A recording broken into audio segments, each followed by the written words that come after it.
Votre rendez-vous santé sur la radio Jenna. Nous y voici aujourd'hui, c'est le direct pour vous. Déjà, joyeux Noël, nous sommes à la veille de la fête et on le sait tous, pendant les fêtes, c'est la nourriture, la boisson, bref, tout ce qui fait plaisir au ventre qui compte pour tout un chacun de nous. Aujourd'hui, on va se faire plaisir en écoutant des conseils de nutritionnistes dans votre émission Santé Assure. Salut à toutes et à tous, merci de nous choisir. Nous allons plutôt recevoir pour vous aujourd'hui dans cette émission Santé Assure Madame Atiopo Kafui Diane. Elle est assistante nutritionniste à Longrich Togo. Elle va nous parler de comment préserver sa santé pendant ces fêtes tout en gardant une bonne alimentation. Madame, bonjour, merci d'accepter notre invitation. Bonjour madame. Bienvenue. Merci. Vous êtes à l'aise? Oui. Voilà, c'est donc notre nutritionniste ce jour et elle va nous parler en long et en large de comment manger sain et garder la bonne forme, même après les fêtes, de se retrouver encore et d'être toujours en bonne santé. Alors, lors des fêtes, nous mettons notre organisme à rude épreuve. Quelles habitudes alimentaires adopter? Quels repas privilégier pour avoir une bonne santé? Nous en parlons avec Madame Atiopo. On commence avec quoi tout d'abord, Madame Atiopo? La santé, c'est par le ventre, on le sait. Comment manger sain? Dites-nous. D'abord, pour la nutrition, moi je dis toujours, ou j'ai l'habitude de dire à mes patients, il y a une règle d'or. Il faudrait que ton remède soit ton aliment et ton aliment soit ton remède. C'est une formule toute simple. Donc, dès qu'on arrive à assimiler ça et à le mettre en application, on est déjà préservé des maladies à au moins 65%. Parce que selon l'OMS, 65%, ou bien la plupart des maladies que nous contractons aujourd'hui, les maladies bizarres, si je peux le dire ainsi, qui nous tombent dessus, c'est dû à 65% à notre mauvaise habitude alimentaire et à 70% à l'eau que nous buvons. D'accord. Mais vu que le thème aujourd'hui, c'est basé, ou bien c'est centré exclusivement sur l'alimentation, je vais laisser le domaine des eaux que nous buvons et parler l'alimentation. l'alimentation. Alors, quels aliments privilégier et quels sont ceux-là à éviter? On commence avec les aliments à consommer pour avoir une bonne santé, comme vous l'avez dit. Quels sont ceux-là à privilégier? Avant de répondre à cette question, j'aimerais donner une définition assez simple et pratique d'un aliment. Donc, un aliment est une substance susceptible d'être digérée et de servir à la nutrition d'un être vivant. Voilà, donc la définition. Donc, c'est ça la définition d'un aliment. Maintenant, en règle générale, en période de fête ou pas, chaque personne doit se nourrir en fonction de son groupe sanguin. Nous devons pratiquer ce qu'on appelle l'alimentation suivant le groupe sanguin. Ce n'est pas parce qu'il y a les aliments qui sont là, il y en a plein sur les dans les supermarchés, sur le marché. Et surtout, lorsque les moyens financiers y sont, on se jette dessus, on dit je vais essayer ça, je vais essayer ça. Exactement. Donc on vient transformer un peu on vient se transformer un peu en notre propre cobaye, quoi. C'est-à-dire moi-même je me dis bon, je vais essayer ça, je vais essayer ça. Et je ne sais pas si c'est bon, mais bon, si c'est pas bon, je saurai Quand que ça ne rentre va dedans, pas. on sait si c'est bon ou si c'est pas bon, hein, au final. Mais quand même, devenir son propre rat de laboratoire, là, c'est problématique. D'accord. Alors, qu'est-ce que les groupes sanguins, ou qu'est-ce que notre groupe sanguin a à voir avec les aliments? C'est quoi le rapport entre les deux? Il y a un grand rapport. Parce que chaque personne doit d'abord déterminer son groupe sanguin. Avec nous en cabinet, quand on reçoit un patient, la première question c'est quel est ton groupe sanguin? Tu es de quel groupe sanguin? D'accord. Et c'est à partir de là qu'on commence l'entretien. Parce que quelque chose, il y a un aliment qui est bon pour moi, que moi, Diane, je peux consommer sans problème. Toi, tu le consommes et ça devient un aliment toxique pour toi. Donc, nous devons d'abord, en période de fête ou pas, en règle générale, essayer de manger suivant le groupe sanguin. Donc il faudrait également connaître son groupe sanguin et savoir quel aliment nous est manger bénéfique nous est ou bénéfique. nous est toxique. D'accord. Ok, j'espère que vous l'avez retenu, chers abonnés. Il faut connaître son groupe sanguin et savoir quel aliment adopter pour avoir une bonne santé. Alors maintenant, quels sont les aliments là que nous devons préférer lors de ces fêtes de fin d'année? Oui. Les aliments que nous devons préférer sont d'abord, en règle générale, des aliments sains. Des aliments sains, c'est-à-dire sans additifs ni conservateurs, parce que tout ce qu'on met dans additifs et dans conservateurs, nous n'avons malheureusement aucune notion de ce que c'est. Ça se fond dans les usines et on nous envoie, et parce que c'est sur le marché, c'est parce que c'est dans les grands espaces, c'est que on se dit que c'est un truc bien, un truc de qualité, mais on est là et puis on est en train de s'intoxiquer petit à petit sans le savoir. Je vais prendre un exemple banal comme ça, les jus de fruits que nous consommons, par exemple, que nous achetons dans les supermarchés aujourd'hui, c'est assez répandu sur le marché, il y en a de toutes sortes. Conservateurs. Et moi, ce que je conseille, que je propose, c'est si tu as envie de prendre du jus de fruits, tu peux le presse-le à la maison. Ou soit, tu vas dans le supermarché et tu vois, on écrit sur les jus, pur concentré de. Il n'y a pas de sucre ajouté. Il n'y a pas de colorant. Il n'y a pas de conservateur. On peut se fier à cela? Oui, ça peut aller. D'accord. Moi, personnellement, pour moi, et pour mon fils à la maison, c'est ce que je fais. Pur jus de. Tu vas voir, là, on dit nectar de. C'est quoi le nectar? Non. Pur jus de. C'est mieux. Si tu veux éviter tout problème, tu fais le jus toi-même. C'est plus simple comme ça. Là, c'est pour les jus. Comme ça, tu sais exactement ce que tu as dans ton verre. En ce qui concerne les aliments, par exemple, nous prenons banalement, je choisis au hasard les produits congelés, les viandes congelées, comparativement à ceux-là que nous achetons dans les fermes, par exemple. Nous sommes arrivés à une ère où nous ne pouvons malheureusement plus nous confier à ce que nous appelons les produits congelés. Parce que de quelle manière est-ce que les produits ont été congelés? On ne le sait pas. Depuis quand est-ce que ça a été congelé? On ne sait pas. Non plus. Avec quoi ils ont été conservés avant d'être congelés et on nous envoie ça? Quels produits ont été mis dedans? On nous parle d'hormones. De quelle hormone il s'agit? On ne sait pas. Donc le mieux, c'est de prendre les poissons frais. On a un port de pêche. Il y a des gens qui vont vers Pessis et autres là pour prendre leur propre poisson. C'est mieux. D'accord. Un poulet qui vient directement de la ferme, c'est bien. Mais pour les personnes qui ne peuvent pas, qui n'ont pas les moyens. Moi, j'ai essayé de faire un truc simple, une astuce simple pour pouvoir dégraisser tout ça. C'est quoi? Je prends le poulet du frigo, il n'y a pas de problème. Tu chauffes de l'eau et tu renverses dans 2 bassines différentes. D'accord. Dans la première bassine, tu ajoutes un peu de vinaigre blanc. Dans la seconde bassine, il n'y a rien. Il n'y a que de l'eau chaude. Rien que de l'eau chaude. Oui. Donc tu prends ton poulet, tu le passes d'abord sous l'eau froide et tu le laisses tremper dans l'eau avec le vinaigre blanc, l'eau chaude avec le vinaigre blanc. D'accord. N'importe quel vinaigre. N'importe quel. Tu remues avec une spatule et tu vas voir ce qu'il y a comme déchets. C'est-à-dire que l'eau devient vraiment, l'eau prend une couleur vraiment bizarre. Il y a les graisses, il y a les odeurs et tout ça. Ça se dégage en même temps. J'ai jamais fait l'expérience. Donc quand tu laisses tremper, dit comme ça, je suis après, tout étonnée. Tu prends une passoire, tu enlèves et tu remets dans la deuxième bassine. Oui. Tu laisses encore, tu remues, tu vas voir que les graisses et toutes les odeurs, ça part.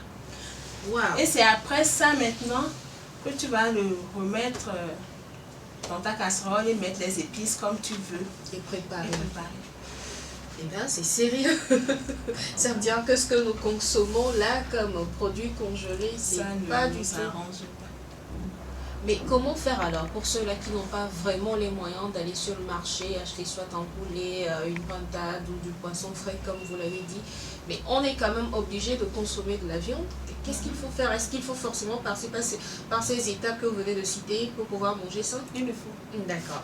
Alors, chers abonnés, vous êtes sur la web radio Jaina dans votre émission Santé Assure. Si vous nous rejoignez, merci de le faire. Nous recevons pour vous aujourd'hui Madame Atiopo Kafouidiane, elle est assistante nutritionniste à Longriche, Togo. Le sujet, c'est l'alimentation pendant ces périodes de fête de fin d'année.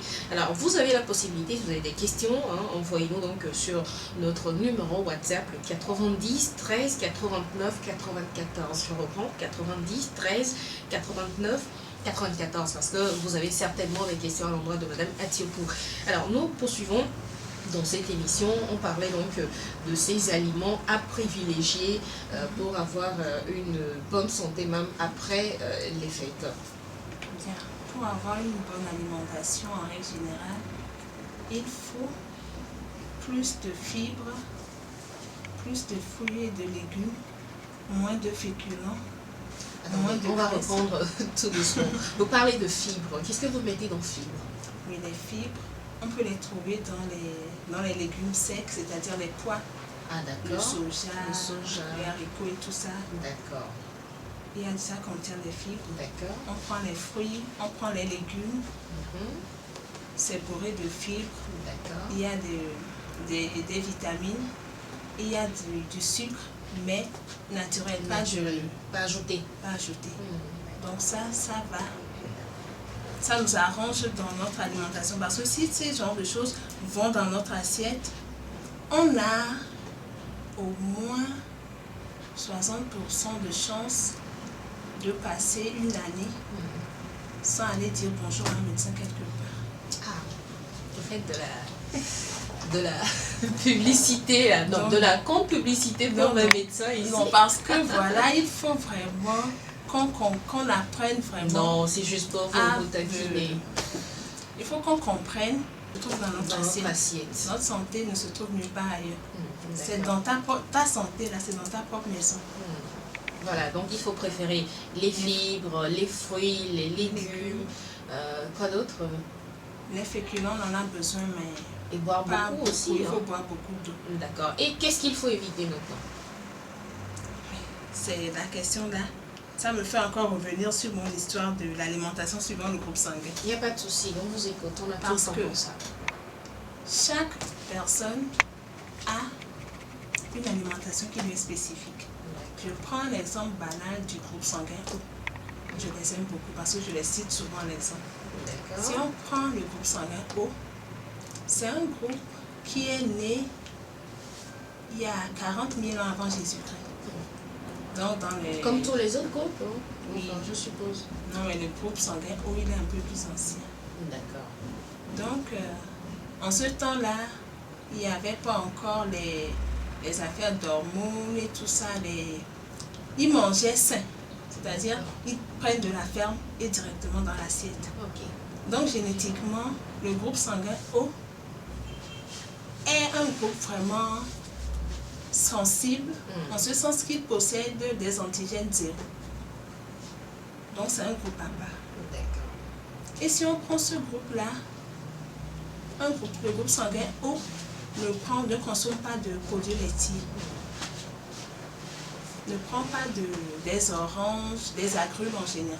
Ah, pour les groupes sanguins. Pour les personnes qui ont un groupe sanguin O, les produits laitiers et ces dérivés, fromage et tous ces dérivés-là, c'est pas pour les Pour les groupes O+, et Et O-, O-, que ce soit positif ou négatif. natifs.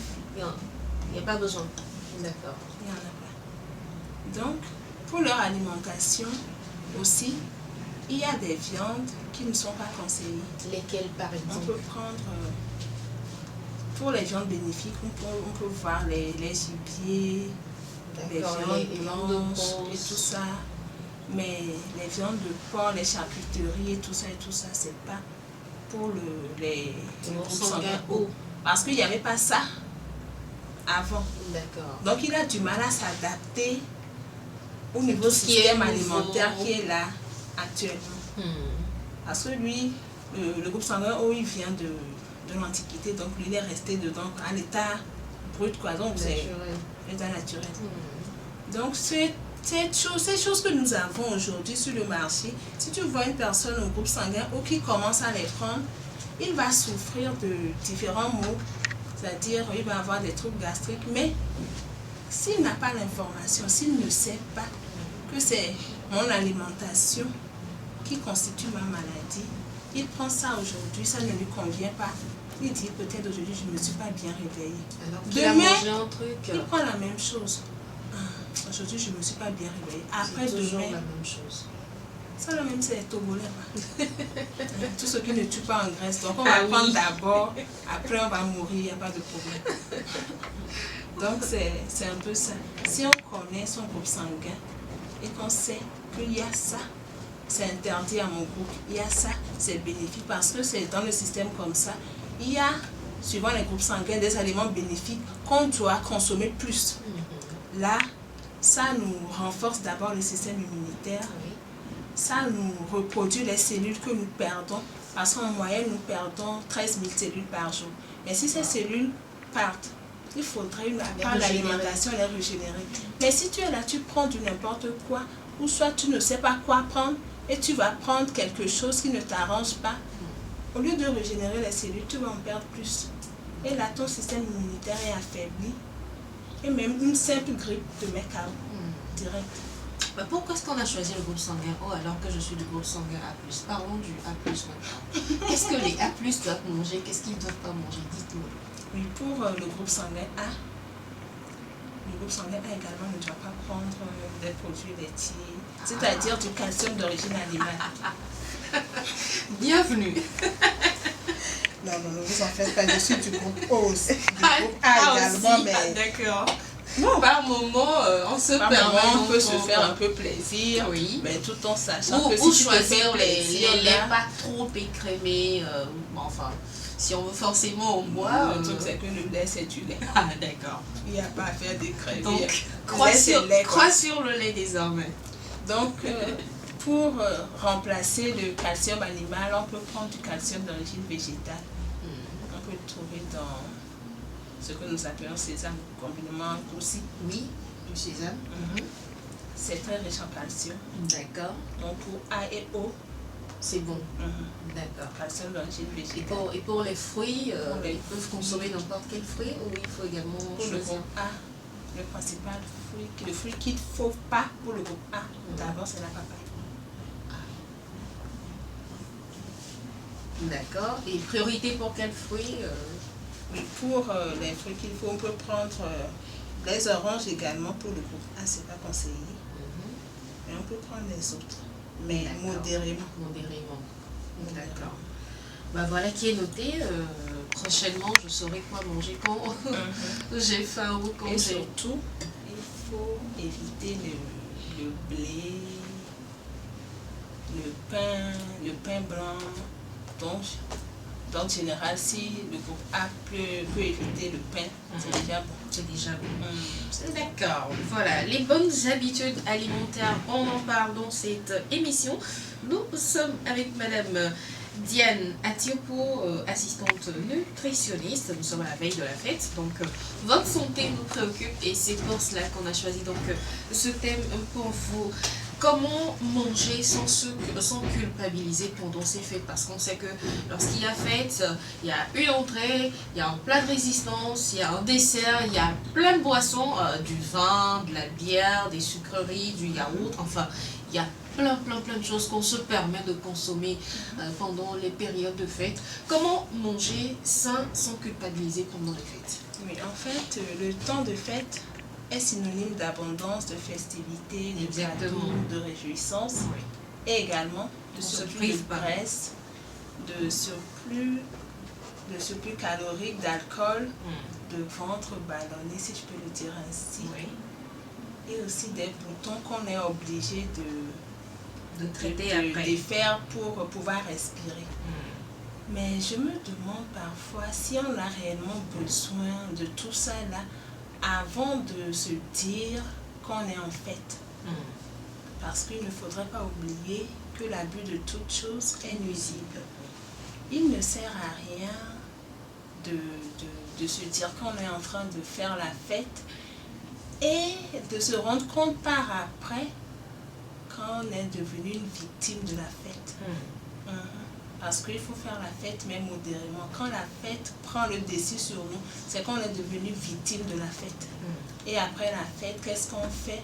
On se retrouve direct à l'hôpital. Parce qu'il y a le foie qui n'est pas content, le côlon qui vraiment secoue la tête. Et là, c'est problématique. Les gens, juste au lendemain des fêtes, se retrouvent à l'hôpital à se faire des soins. Ce n'est pas une bonne manière de faire la fête. Il faut faire la fête, mais en ayant la tête sur les épaules, c'est-à-dire tu connais ton corps, tu connais tes limites. Tu sais que moi, par exemple, moi, je me contente de 2 bouteilles de bière. C'est permis. La bière, c'est bon pour la santé? Ce n'est même pas bon. Mais il y a des gens qui disent que voilà, il leur faut 2 bouteilles pour savoir qu'ils sont à l'aise. Mais si tu sais qu'il te faut 2 bouteilles, que c'est à l'aise. Non, on ne parle pas de leur aisance ou autre. Est-ce qu'il est conseillé, après avoir mangé, ou de se permettre de consommer de la bière à tout moment? Est-ce que cela est conseillé? La bière même, en soi, ce n'est pas une bonne chose. Et il y a des personnes de groupe sanguin B, je crois, si j'ai bonne mémoire, la bière n'est pas conseillée. D'accord. Donc, tout ceci doit être fonction du groupe sanguin. Il y a certains groupes sanguins qui tolèrent la bière, donc tu dois le prendre modérément. Il y a d'autres groupes, la bière c'est déconseillé, donc tu n'essaies même pas. Donc tu ne t'y essaies même pas. C'est pas parce qu'il y a la fête que des choses que toi-même tu n'as pas l'habitude de prendre sous prétexte qu'il y a fête, ou parce que c'est la fin d'année, Dieu m'a gardé en vie pour 12 mois, il faut aller devenir victime de la fête, disons-le comme ça. Il faut faire la fête, mais modérément. Il faut apprendre à se contrôler, parce que l'abus de toute chose est nuisible. On peut se permettre un verre de vin, un verre de bière. Le vin même c'est bon parce que c'est un excellent antioxydant. D'accord. Mais de ne pas exagérer. Non. Un verre de vin par jour. Il n'y a pas de problème. Ou par semaine. Il n'y a pas de problème. D'accord. Des glaces, des jus de fruits, on peut s'en permettre pendant ces fêtes? Si ton groupe sanguin te le permet, c'est-à-dire que si c'est néfaste à ton groupe sanguin, ça ne sert à rien de le prendre et au lendemain de tes fêtes, te trouver mal. Parce que la fête, c'est pour se réjouir, c'est pour se retrouver entre amis. Donc, il ne faudrait pas faire la fête et que la fête devienne par la suite problématique ou dramatique, où tu te retrouves là où tu n'aurais jamais souhaité toi-même te retrouver. Je crois qu'on va devoir faire une autre émission et prioriser, par exemple, les groupes sanguins, leur donner les conseils adéquats. Par exemple, vous avez du groupe sanguin AB, A, qu'est-ce qu'il faut manger, qu'est-ce qu'il ne faut pas manger. On devra faire une autre émission où on pourra s'appesantir sur chaque groupe sanguin, ce qu'il faut manger pour garder une bonne santé et tout. On le fera, n'est-ce pas? Merci d'avance. Alors, nous poursuivons donc dans cette émission. On a parlé à l'instant de la bière, de tout ce qu'il y a à manger. Il y en a qui sont diabétiques, mais pendant les fêtes, qui veulent également ressembler à tout le monde. Par exemple, on est en train de prendre un apéritif ou en train de prendre un dessert un peu sucré, et le diabétique se dit c'est les fêtes, donc je peux aujourd'hui me permettre cela. Ça aurait également des conséquences au lendemain des fêtes. Un diabétique normalement ne doit pas se dire que parce qu'il est diabétique il va se priver de fêtes. Non. Le diabétique aussi peut participer aux festivités de fin d'année. Mais avant et après avant de consommer tel ou tel aliment, il serait conseillé qu'il prenne sa glycémie et après qu'il le prenne encore pour être sûr qu'il n'a pas endommagé des trucs après la fête. Pour un diabétique, c'est pas conseillé de prendre à la fois l'apéritif et du vin. Tu choisis entre les deux. Mais ça ne doit pas être aussi à jeun. Parce que si tu le fais à jeun, il y a un risque d'hypoglycémie. Ah. Tu peux le prendre entre les repas. Mais ça ne doit pas être les deux, parce que je suis diabétique et c'est la fête. Je dois faire comme tout le monde. Non, non. Un diabétique, on peut le dire, c'est une personne un peu à part. Voilà. Donc, tu vas faire la fête, mais à ta manière. Ça, c'est ça. Et aussi, il faudra éviter de prendre trop de sauces, des garnitures et tout ça. Parce que les sauces là contiennent beaucoup de matière grasse. Et pour un diabétique, accumuler du cholestérol, du mauvais cholestérol, c'est très dangereux. C'est quoi le mauvais cholestérol? Oui, c'est-à-dire, nous avons dans notre organisme, il y a du bon cholestérol qui aide et du mauvais cholestérol qui ne nous aide pas du tout. Donc, les mauvais cholestérol, c'est-à-dire, tu fais une sauce, par exemple, tu veux faire une sauce. Toi seul, tu prends un quart de litre d'huile. Pourquoi? Pour que ça soit bien gras. C'est problématique. Et surtout les bouillons que nous utilisons aujourd'hui, que nous appelons communément cubes. Voilà. Voilà aussi un véritable danger pour notre santé. Parce que maintenant sur le marché, ils sont vraiment beaucoup. Moi, je n'arrive même plus à les compter. Chaque jour, il y a un nouveau bouillon qui naît. Oui. Chaque jour, il y a un nouveau bouillon qui naît. Mais on peut remplacer ces bouillons-là par des aliments naturels également. Mais nos grands-parents n'utilisaient pas de bouillon, mais quand même, ils faisaient de très bonnes sauces. Pour le bouillon, moi, je me dis, on n'a pas besoin forcément de bouillon. Si on a les petits poissons fumés ou séchés que nous appelons de oui. Là, déjà, tu l'écrases, tu déposes dans ta cuisine. Exactement. Il y a des crevettes fumées, tu piles et tu dépasses tu déposes là. Donc, pour faire ta cuisine, là, tu prends beaucoup d'oignons et un peu de ces deux-là. Soit tu prends un ou tu prends les deux et tu as déjà ta sauce. Et c'est naturel et c'est sain.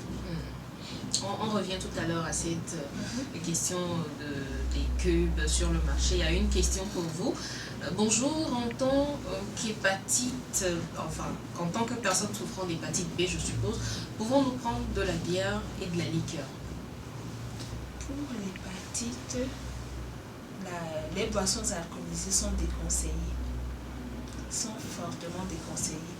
Parce que l'hépatite est une atteinte du foie. D'accord, il y a le foie qui est endommagé. Il y a le foie qui est déjà endommagé. Donc, il faut prendre des produits ou bien des aliments qui vont vraiment mettre le foie à l'aise et pas l'agresser. C'est-à-dire qu'il ne faut pas encore énerver plus le foie. Qu'est-ce qui est conseillé pour lui alors pendant ces fêtes? Il peut prendre de l'eau, il peut prendre du thé vert. Parce que le thé vert constitue un excellent détox pour le foie. Il peut prendre du thé vert, il peut prendre du quinqueliba. Il peut faire une boisson détox aux agrumes, mais c'est bon. C'est mieux que de prendre de la bière. Donc l'alcool est exclu pour lui alors. J'espère qu'il est à l'écoute et qu'il nous a suivi. Interdit d'alcool pour vous qui souffrez d'hépatite B pendant ces périodes de fête. Préférez du thé, du quinqueliba, de l'eau, du naturel, laissez tomber. Et donc les boissons alcoolisées. Quelles sont donc les recommandations, Madame Mathieu, quelles sont les recommandations que vous pouvez nous faire pour ces périodes de fête? Genre, je veux passer une belle journée en famille, me régaler, avoir tout ce qu'il faut. Qu'est-ce qu'il faut manger? Quelles recommandations donc pour nos abonnés? Pour ces périodes de fête, il faut manger sain. Il faut manger sain. Il faut manger sain. Je le répète toujours, je l'ai dit 3 fois, parce que c'est très important. Il faut manger sain. Il faudrait que dans ton assiette, on retrouve l'équilibre complet. Légumes à 50%. Dans ton assiette, il faudrait qu'on retrouve du légume à 50%, du féculent 25% et viande 25%. D'accord. Le tout fait 100%, oui. Il n'y a pas de la place pour l'eau, pour les... L'eau, c'est tout naturel. D'accord. Donc, 50% de légumes, 25% de féculents, 25% de viande. Et l'équilibre est parfait. Il y en a également qui ne consomment pas de viande. Par quoi est-ce qu'il faut remplacer la viande? On peut prendre des protéines animales, il n'y a pas de problème. C'est quoi ces protéines animales? On peut le trouver dans le soja. Le soja, d'accord. Tout naturel aussi. Tout naturel. Voilà, les fêtes, c'est bien beau, mais la préfète également, c'est ce qu'il faut prendre en compte. Nous sommes ce matin avec Madame Atiokou, elle est nutritionniste. Elle nous parle donc des bonnes habitudes alimentaires à adopter pendant ces périodes de fête pour garder la forme après.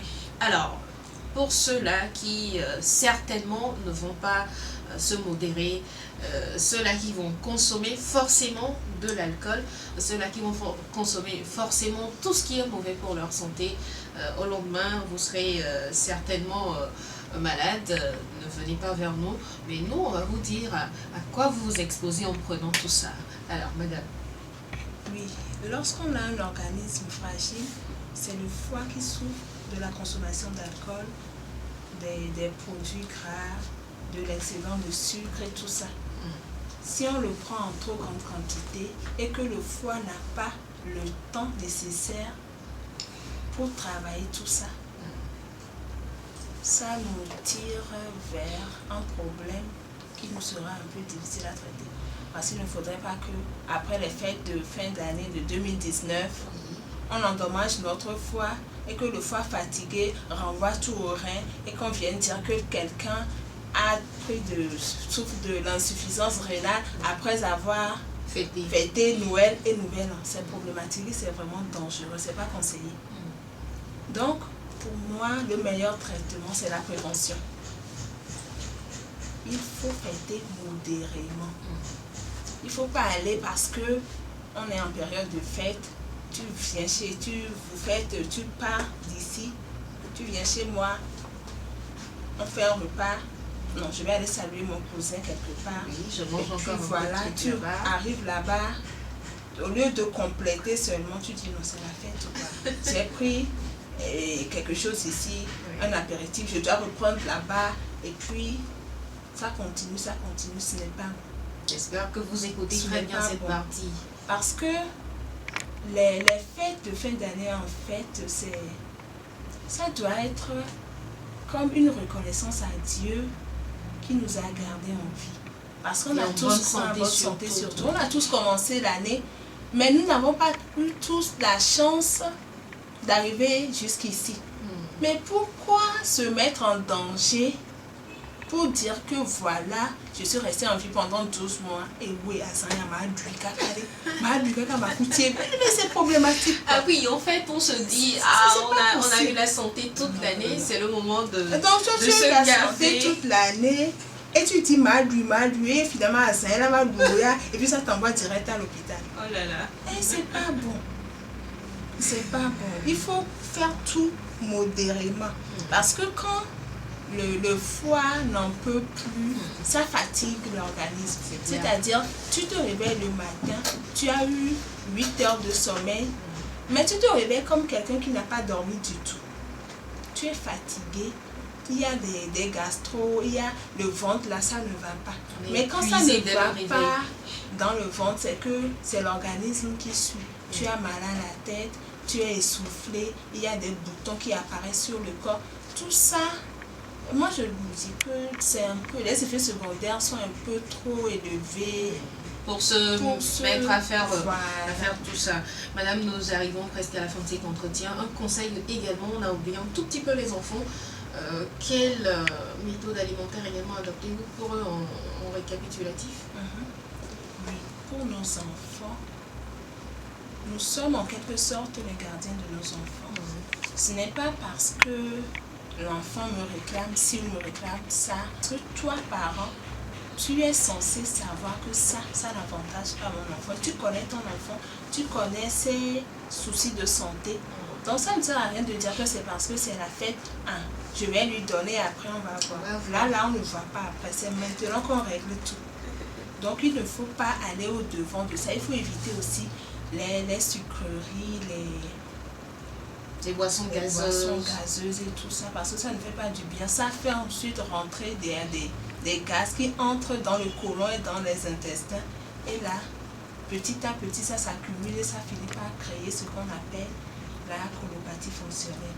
Et ce n'est pas bien pour nous. Ce n'est pas bien pour les enfants. Et surtout, ce n'est pas facile à traiter pour dire que voilà, j'ai ça et que je vais le traiter jusqu'à ça va partir. C'est tout un processus, c'est-à-dire ça va, ça revient, ça va, ça revient.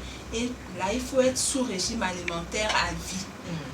Donc, pour éviter tout ça, garantir une bonne santé pour nos enfants dès le bas âge. Votre santé se trouve dans votre assiette. Santé Assure vous parle aujourd'hui, vous a parlé aujourd'hui de l'alimentation à adopter pendant ces périodes de fête. Nous étions donc avec Madame Atioko Kafouidiane, elle est assistante nutritionniste à Longriche, Togo. Madame, merci d'avoir répondu à notre invitation.